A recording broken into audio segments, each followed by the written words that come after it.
In this video, I'm going to share my top 10 things to do while you're in Barcelona. If you're new to my channel, I try to make content that not only shows the location off, but also gives some useful tips such as how to get there, tickets, etc. If you're enjoying the video, please consider hitting the thumbs up and also subscribe to my channel so you don't miss any future content.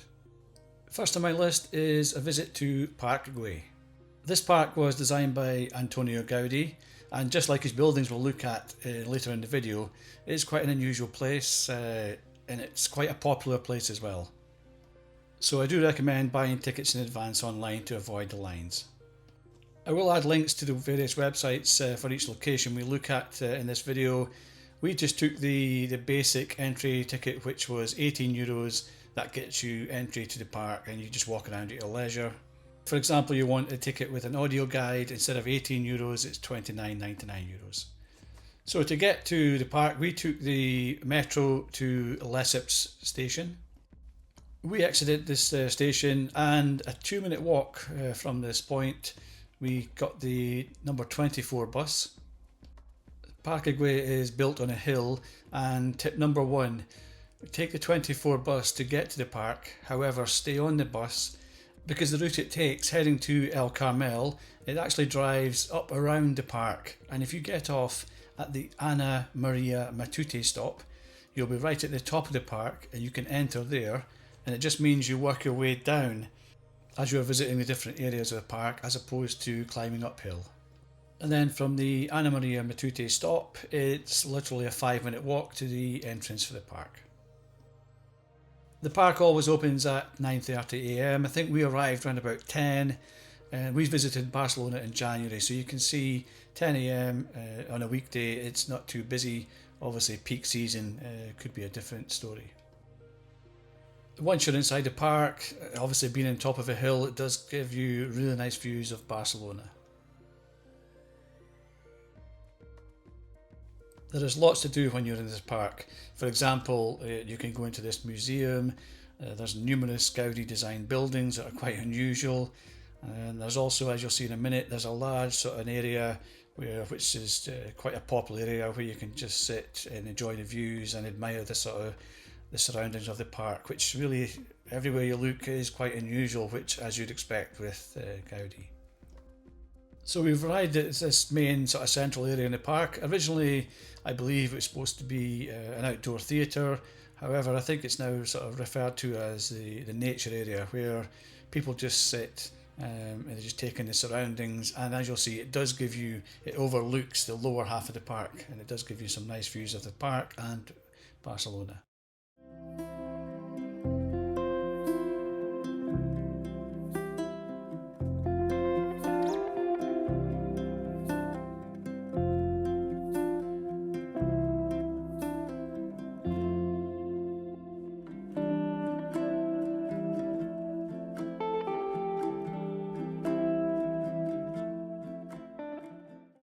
As I mentioned, the park was designed by Antonio Gaudi, and everywhere you look, everywhere you go, it's just a bit unusual. And that includes, like for example, the area underneath this large open area we just looked at. You get all these concrete pillars, and the roof is really quite unusual as well.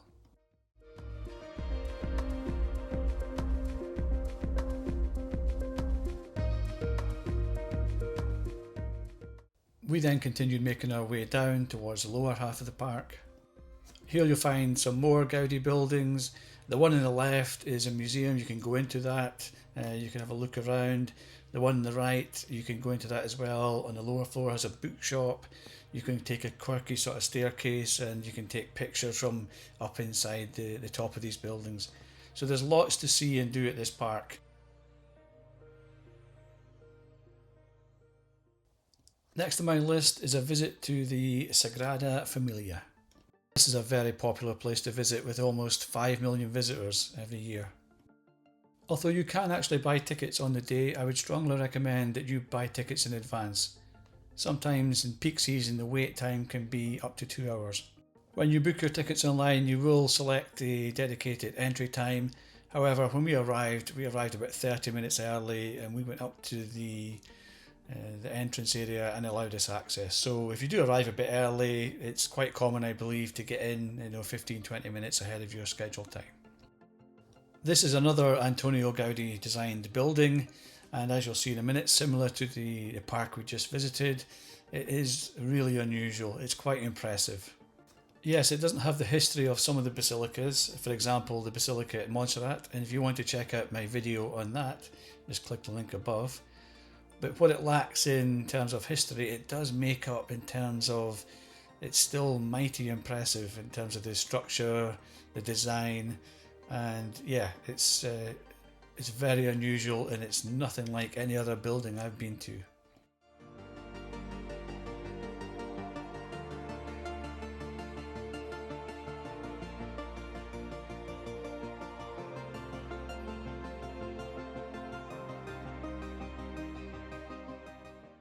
It was a nice sunny day when we visited, and the light coming through the stained glass was really impressive.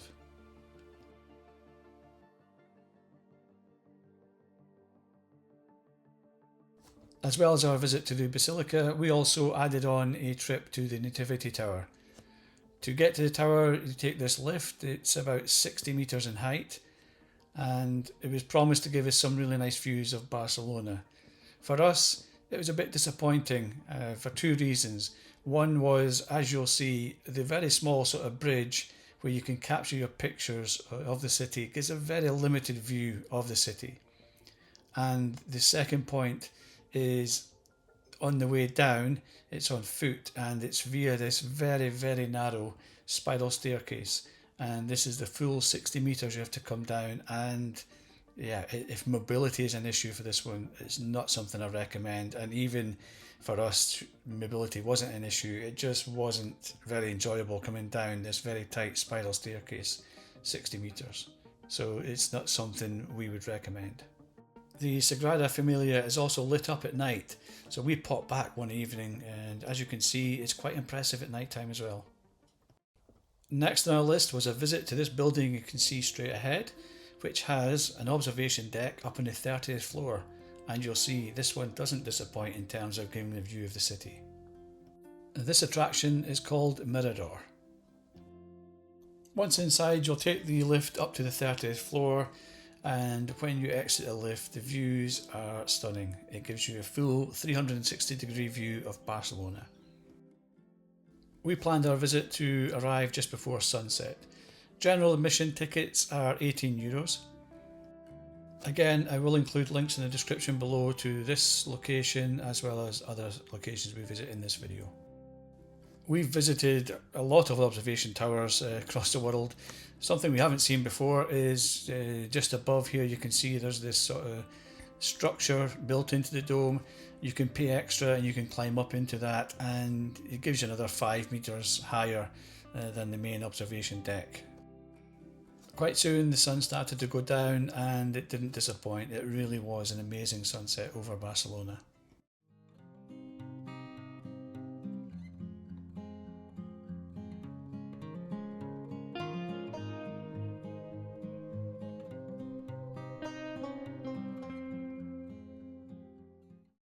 Next on my list is another viewpoint. It also offers amazing views of Barcelona. For this one, again, you can catch 24 bus. Direction of travel is Carmel, and get off at the Centre del Carmel Milberg stop. You can see the bus stop in the background there, so it's only about another 20 metres walk up the hill, take a sharp right, and then walk up this hill here. It is almost a kilometre to walk, and it is all uphill, so it's something to consider if your mobility is an issue. As you arrive at the top of the hill, you'll see these steps that are guiding you up to the actual sort of bunker area itself. However, if mobility is an issue, then you can just pass these steps and then just continue, and eventually you'll get to another 100 metres. You'll get to an area which also offers stunning views of Barcelona.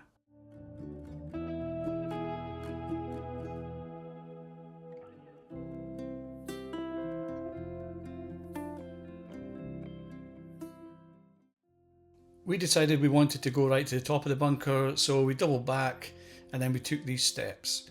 Now, the reason I mentioned these steps are an issue is there's quite a few steps, but also a lot of them are quite worn and they're very uneven.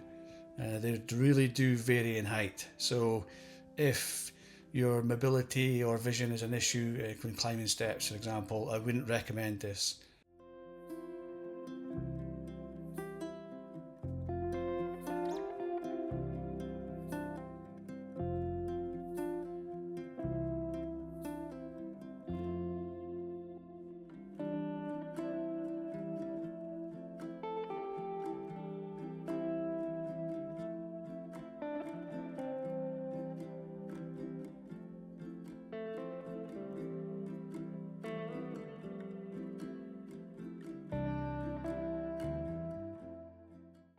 So this is the actual bunker area itself. This is the highest point you can get to. Quite popular with people taking selfies. A lot of people just hanging out here, chilling. Looked like they were having lunch, just enjoying the sunshine, a nice view of the city. In terms of views, yes, they probably are slightly better from up here. However, if you can't make it up here, you do, as you saw, you still get some really amazing views of Barcelona from the lower position.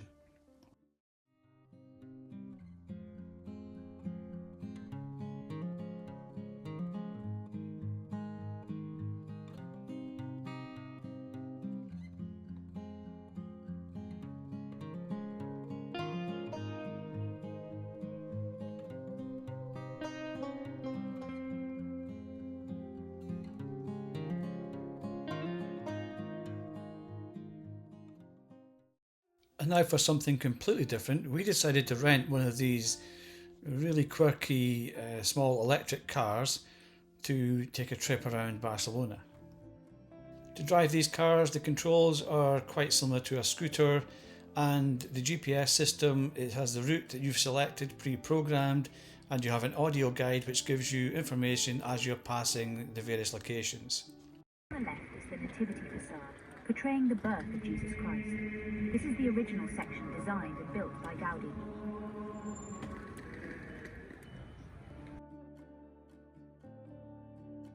We enjoyed the tour and it did take in the main sites. You saw the Sagrada Familia there.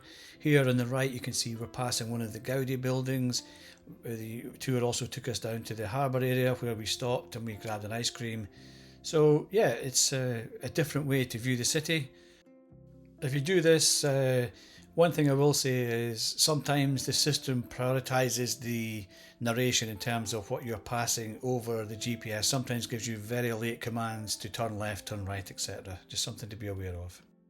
Next on my list is something different again, and it's to take a day trip to Montserrat. Montserrat is built high up in the mountains and there is so much to see and do there. I do actually have a long video that will give a much better review of Montserrat if you just click the link above. To get to Montserrat, you take the train from Barcelona. It takes around an hour and 10, an hour and 15 minutes. That will get you to the base of the mountain. To get to Montserrat itself, you then have the option of taking a cable car, which is a sort of 5-minute journey up the mountain, or a rack railway. We really enjoyed our visit to Montserrat. It really is an interesting place. Here you can see the sort of main area where there's shops, there's cafes, there's a large restaurant, rack railway. There's also 2 funicular railways, one which will take you a wee bit further down the mountain, and then the other one it takes you a little bit further up the mountain. Obviously, being up in the mountains, wherever you look, the views are really impressive. Montserrat is a very popular destination for people visiting Barcelona, and when you look inside the Basilica at Montserrat, you can see one of the reasons why it really is impressive. There's areas where you can light candles in prayer.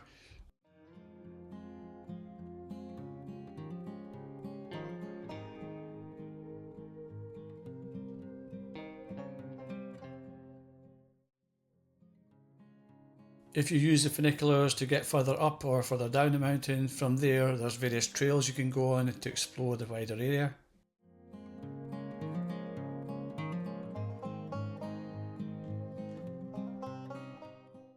There are numerous different options for buying tickets to visit Montserrat, for travel, for the attractions. You can buy in advance, you can buy in a day.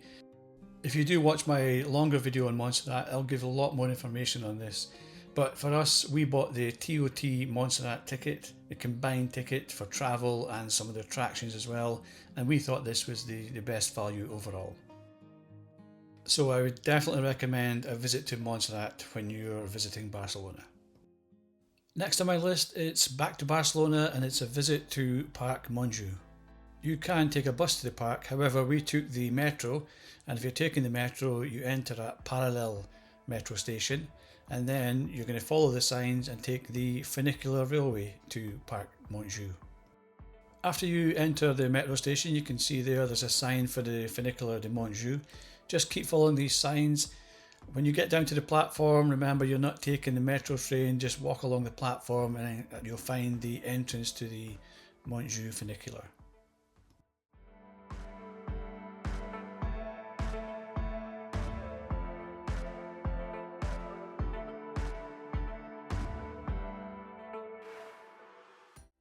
As I mentioned, we visited Barcelona in January, so you'll see as you enter the funicular railway area, you'll see signs on the wall that say 20 minutes, 15, 10 and 5 minutes.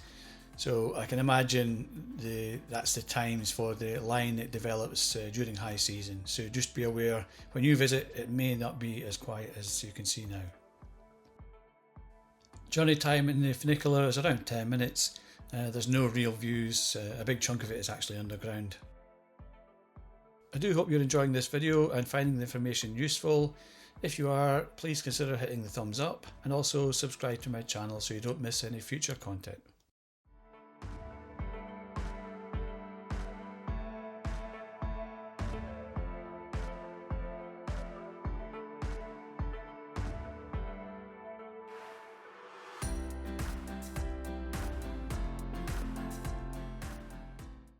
And then when you exit the funicular railway, the cable car is right next door, so it's literally a 2-minute walk.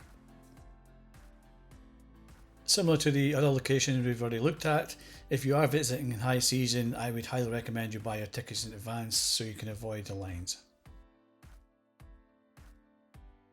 This cable car is wheelchair friendly and it's a really good, you get good views of the city, but it's just a good way to get to the top of the park. There's a castle at the top, you can come off halfway up, you can buy a single ticket, you can buy a return ticket.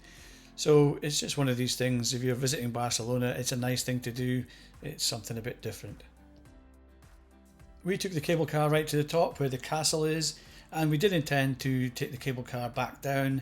However, it was such a nice day, and once we were out in the castle area, we just ended up walking back down the hill towards the Olympic Stadium, which we'll have a look at in a minute. The Montjuic Castle is at the top, and you can pay, I think its general admission is €12 per person. We didn't actually go in, we didn't have enough time. However, also in this area there's a few other things to look at. They've got some old cannons that overlook the harbour area. You also get some lovely views of the park and also the harbour area.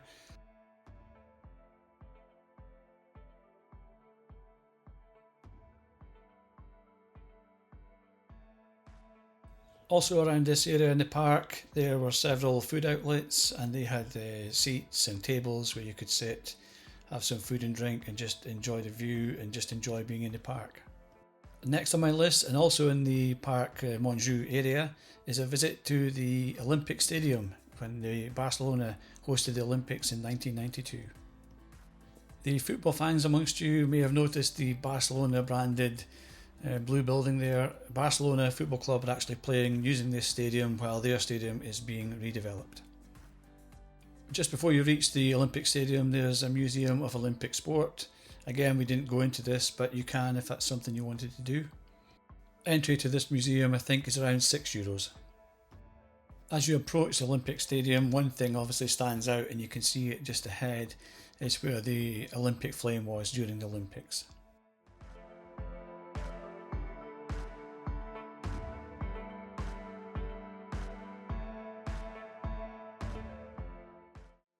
Entry to the Olympic Stadium is free, and it was just something that we both wanted to see, based on the history of the Olympic Games back in 1992. So it's quite an impressive area to have a look at.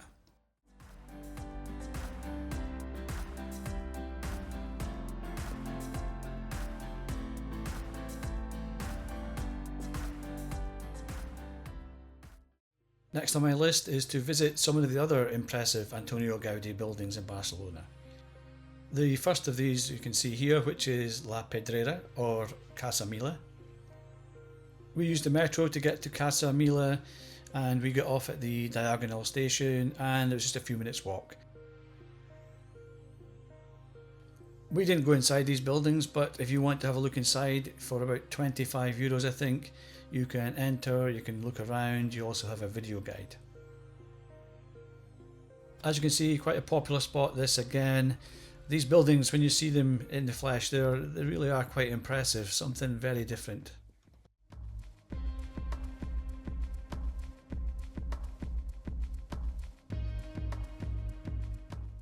Only a 5-minute walk from Casa Mila is Casa Batlló, another really impressive Gaudi building. For this one again, you can go inside, you can access a rooftop terrace, you can see the private residence of the Batlló family.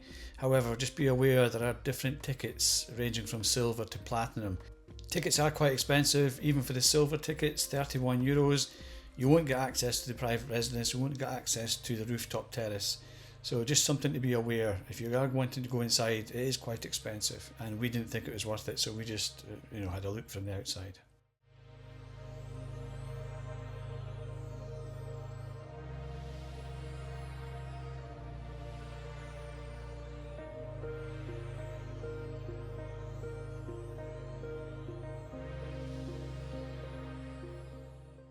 From there we decided to continue a walk and explore the Gothic Quarter. In this area you'll find the impressive Barcelona cathedral. You can enter the cathedral for free, just have a look around, or for tickets starting at €14 you get an audio guide, you get access to the roof so you get a much closer view of the spires, for example.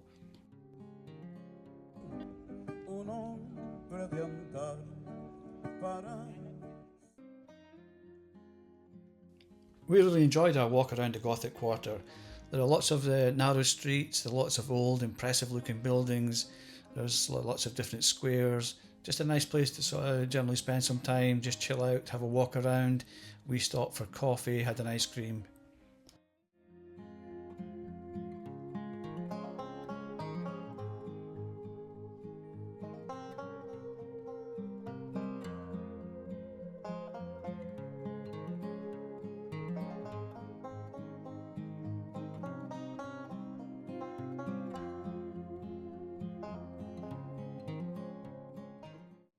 From the Gothic Quarter we walked another 10-15 minutes and we reached our next destination, which is Parc de la Cuitadella.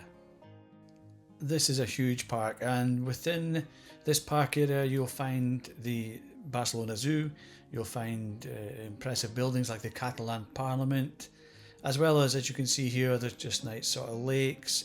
There are some food outlets with some chairs so you can grab an ice cream if the weather's nice. They have places where you can fill up your water bottle. There's a small lake when you can hire boats.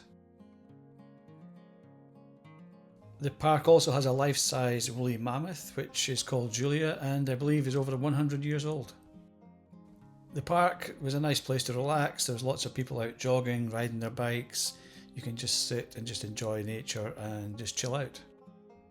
A bit like these geese are doing here. Only a 5-minute walk from the park is the Arc de Triomphe. This has become one of the iconic buildings in Barcelona.